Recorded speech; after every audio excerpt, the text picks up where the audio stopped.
UP police exam में आने वाली हिंदी के आज हम टॉपिक को क्लियर करेंगे समास। समास की ऐसी ट्रिक बताएंगे जिससे आपका कोई भी क्वेश्चन नहीं छूट सकता है। आप इस वीडियो को पूरा देखिए और आपको समास बहुत अच्छी तरीके से आने लगेगा। कोई भी समास हो आप 2 सेकंड में उसका जवाब दे देंगे। सबसे पहले अपन देखते हैं समास 6 प्रकार के होते हैं। 2 या 2 से अधिक शब्दों का परस्पर संबंध बताने वाले शब्दों को समास कहते हैं। 2 या 2 से अधिक शब्दों का। अब आगे आपको बताएंगे कि समास जो है कि ये ट्रिक आपको समास बहुत ही इजी बता देंगे। अब अपन आगे चल के देखती हैं कि समास के कौन कौन से भेद होते हैं। तो समास के 6 भेद होते हैं। एक द्वंद्व समास, द्विगु समास, तत्पुरुष समास, कर्मधारय समास, अव्ययभाव समास और तत्पुरुष समास, और ये लास्ट होता है बहुब्रीहि समास। अब आप देखते हैं, सबसे पहले हम देखेंगे द्वंद्व समास को। जिस समास में पूर्व पद और उत्तर पद दोनों ही प्रधान होते हैं उसे द्वंद्व समास कहते हैं। अब आप देखिए, इसमें ट्रिक इतनी इजी ट्रिक है कि आप बिल्कुल देखते ही बता देंगे कि द्वंद्व समास है ये। द्वंद्व समास में अधिकतर योजक चिन्ह का प्रयोग होता है। 99% योजक चिन्ह का प्रयोग ही होता है, परंतु 1% द्वंद्व समास में और भी विभाव का लोप होता है। जैसे रात रात, दिन दिन, इस प्रकार से आए तो वो भी द्वंद्व समास ही होगा।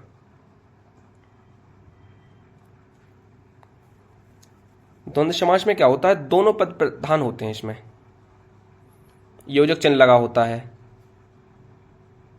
अब आगे आपको बताते हैं योजक चिन्ह मतलब क्या है।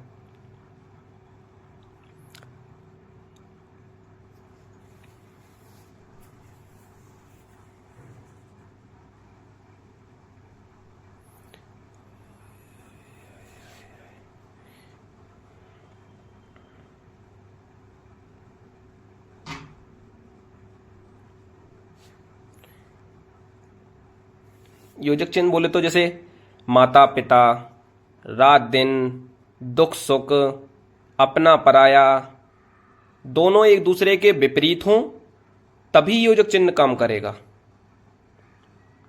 जैसे माता और पिता, राधा कृष्ण, भाई बहन, पुण्य पाप, दुख सुख आदि। इन सब में जो योजक चिन्ह लगा हुआ है, आप देखिए इसके बीच में योजक चिन्ह है, तो आप आसानी से पहचान सकते हैं कि ये द्वंद्व समास है।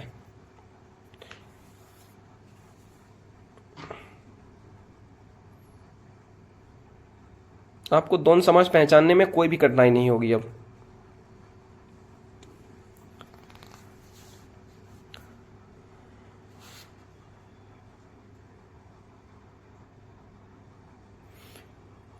और द्वंद्व समास एक उधर भी हो जाएगा जहां रात रात हो, दिन दिन हो, उस जगह भी। और दूसरी समास है द्विगु समास। द्विगु समास को अपन बहुत ही आसानी से पहचान सकते हैं। द्विगु समास की बहुत ही सरल ट्रिक है। जिस समास में पूर्व पद संख्यावाचक हो, पूर्व पद बोले तो पहला शब्द, जो पहला शब्द लिखा होता है वो संख्यावाचक होगा। जैसे नवरत्न, सप्तदीप, त्रिभुवन, सप्तमंजिल, इस तरीके से 9 रत्नों का समूह, 7 दीपों का समूह, 3 भवनों का समूह, 7 मंजिलों का समूह, इस टाइप से होगा। जिसमें अब देखिए अगली समास है कर्मधारय समास। जिस समास में पूर्व पद विश्लेषण और उत्तरम पद विशेष हो कर्मधारय समास कहते हैं। अब इसकी ट्रिक देखिए आप। विशेषता बताने वाले समास को कर्मधारय समास कहते हैं। जो शब्द अपने ही शब्द की विशेषता बता रहा हो उसे कर्मधारय समास कहेंगे। अब देखिए, काली मिर्च,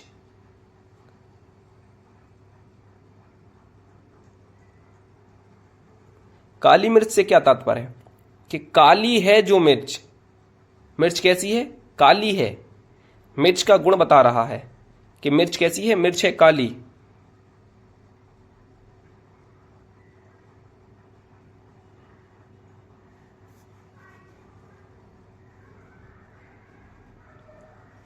अब देखिए, नील कमल, नीला है जो कलम। पीतांबर, इसमें पीतांबर नहीं आएगा, इसको हटा देंगे हम बाद में। चंद्रमुखी, चंद्र के समान है जिसका मुख। तो आप इसमें देखिए कि अपने ही शब्द की विशेषता बता रहा है कि मिर्च कैसी है, मिर्च काली है। नील कमल मतलब नीला है जो कमल। चंद्रमुख, चंद्र के समान है मुख जिसका। तो कर्मधारय समास में आप देखिए कि जो अपने ही शब्द की विशेषता बता रहा हो उसे हम कर्मधारय समास कहेंगे। कर्मधारय समास बहुत ही आसान है, आप इसको बहुत ही आसानी से पहचान सकते हैं। और इसको पीतांबर को इधर से हटा दीजिए, ये पीतांबर इधर नहीं होगा, आगे होगा इसका, हम आगे आपको बताएंगे इसके बारे में। अब दूसरी समास के पास चलते हैं।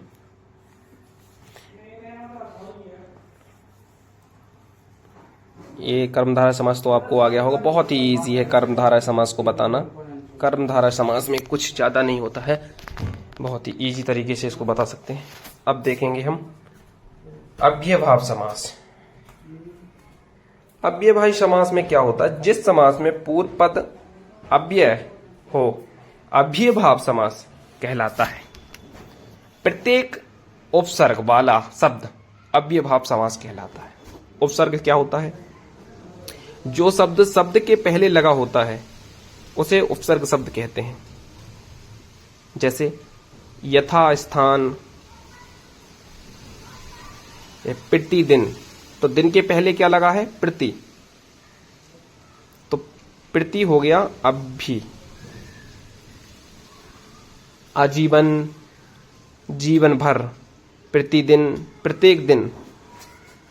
यथा समय, समय के अनुसार। जो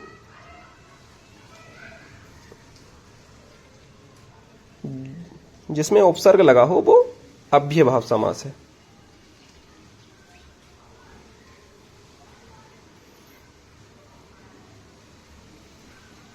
अव्ययभाव समास को आपने अच्छी तरीके से देख लिया होगा। जो शब्द किसी शब्द के पहले लगा हुआ है उसे अव्ययभाव समास कहते हैं। जो अव्यय लगा हो, अव्यय, उसे अव्ययभाव समास कहते हैं।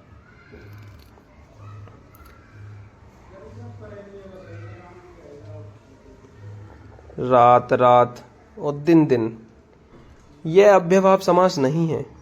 यह है कौन सा, आपको बताया था अभी,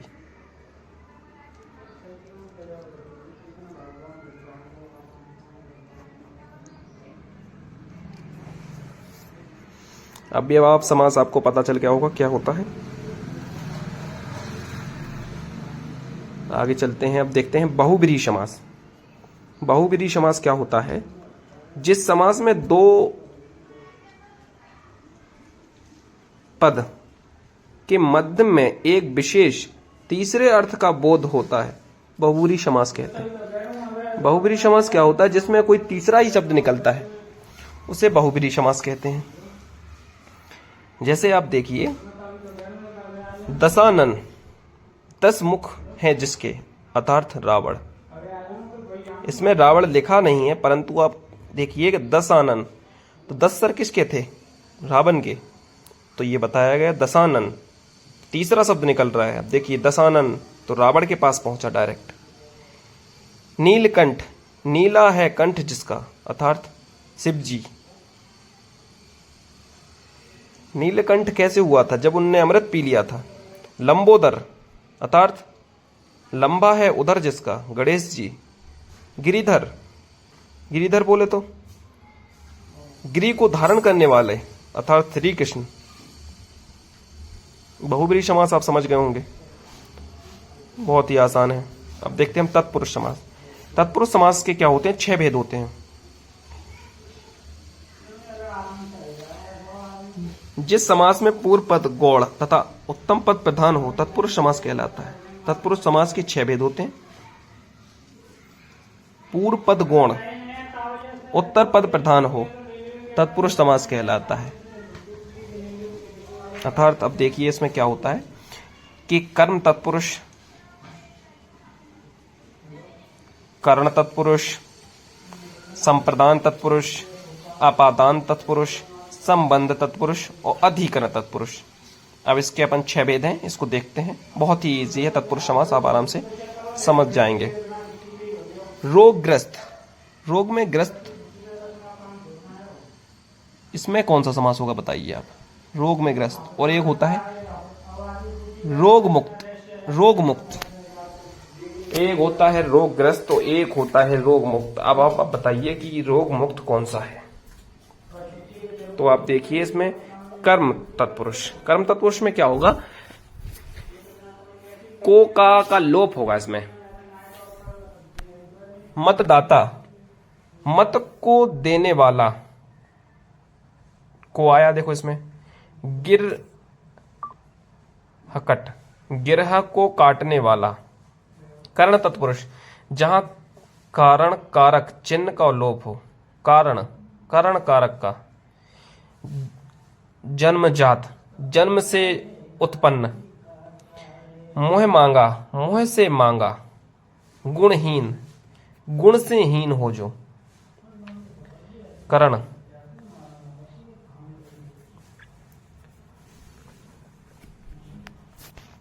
जिसमें से आपने देखो इसमें से का लोप हो रहा है तो वहां पर कर्ण तत्पुरुष होता है।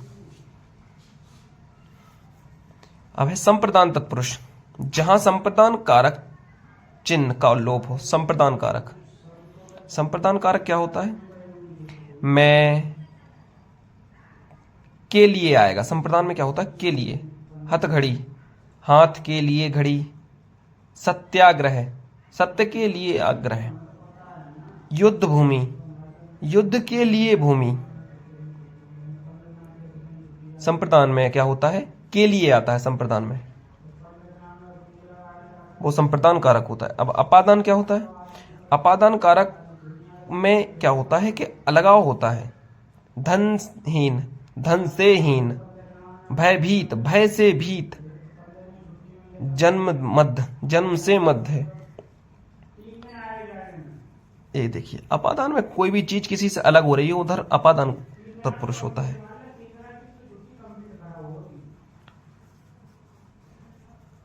अब संबंध, संबंध क्या है? का की के, जहां संबंध बता रहा हो। प्रेम सागर, प्रेम का सागर। दिनचर्या, दिन की चर्या। भारत रत्न, भारत का रत्न, जहां का की के आए वहां संबंध तत्पुरुष होता है। प्रेम सागर, प्रेम का सागर। दिनचर्या, दिन का चर्या। भारत रत्न, भारत का रत्न।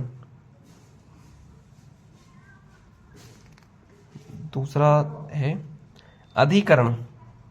अधिकरण तत्पुरुष में क्या होता है? मैं पर का लोप होता है। नीति निपुण, नीति में निपुण। आत्मविश्वास, आत्मा पर विश्वास। घुड़सवार, घोड़े पर सवार। समास, अब आप देखिए ये 2 क्वेश्चन है लास्ट में, इसको आप लगाइए और बताइए आपने कितना सीखा। वीडियो अच्छी लगी हो तो ज़्यादा से ज़्यादा लाइक करें, शेयर करें, कमेंट करें और सब्सक्राइब करें।